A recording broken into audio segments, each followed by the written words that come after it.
స్తోత్రం, హల్లెలూయా హల్లెలూయా. ఎక్కడి నుంచి వింటాడంట ఆయన? మన దేవుడు ఎక్కడున్నారు చెప్పండి? ఆకాశమందు ఆయన ఆకాశము ఆయనకు ఏమై ఉన్నదంట? సింహాసనం. భూమి ఆయనకి ఏమైనా చెప్పండి? పాదపీఠం. ఆకాశమందు మీ ప్రార్థన నేను విని, ఆకాశము నుండి నేను మీ ప్రార్థనను విని మీకేం చేస్తాను? చదవండి, చూడండి.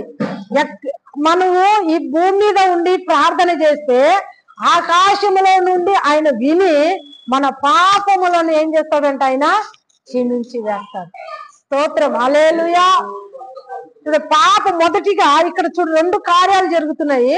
ఒకటి, పాపము క్షమించబడతా ఉంటున్నదండి. మనం ప్రార్థన చేసి అంటే మనం తగ్గించుకొని ఆయన వైపుకు తిరిగి తగ్గించుకొని మరి ఆయనను వెతికి ప్రార్థన చేస్తే ఆకాశమందు ఆయన ప్రార్థన విని ఏం చేస్తాడంట?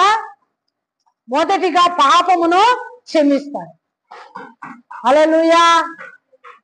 ఏం క్షమిస్తాడు చెప్పండి? పాపము క్షమిస్తాడు. రెండోదిగా దేశమును స్వస్థపరుస్తాడు.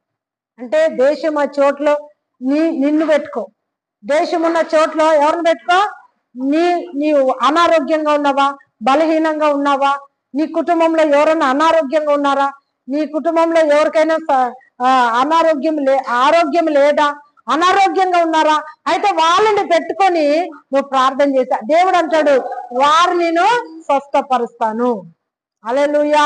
ఎవరిని స్వస్థపరుస్తాను చెప్పండి?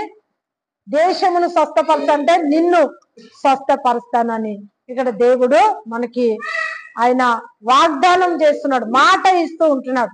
కాబట్టి దేవుని బిడ్డలారా, ఈ దేవుని సన్నిధానములో మనము ఏం చేయాలంటే తగ్గించుకొని ప్రార్థన చేసినప్పుడు ఆయన దేశమును స్వస్థపరుస్తాడు. దేని కొరకు? మన పిల్లల కొరకు, అందరి కొరకు. ఏ సమస్య అయినా మనం ప్రార్థన చేయమని చెప్పి అక్కడ దేవుని మాటలు రాయబడి ఉంటున్నాయి. కాబట్టి దేవుని బిడ్డలారా, ఆయన చెప్తూ ఉంటున్నాడు.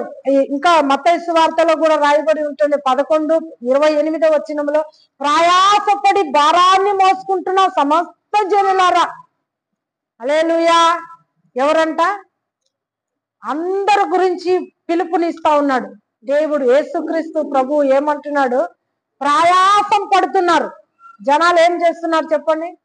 అష్ట కష్టాలు పడుతున్నారు, బాధలు పడుతున్నారు, ఎంత కుంగిపోతున్నారు, నలిగిపోతున్నారు, విసిగిపోతున్నారు. అయితే ఏం వాళ్ళందరినీ కూడా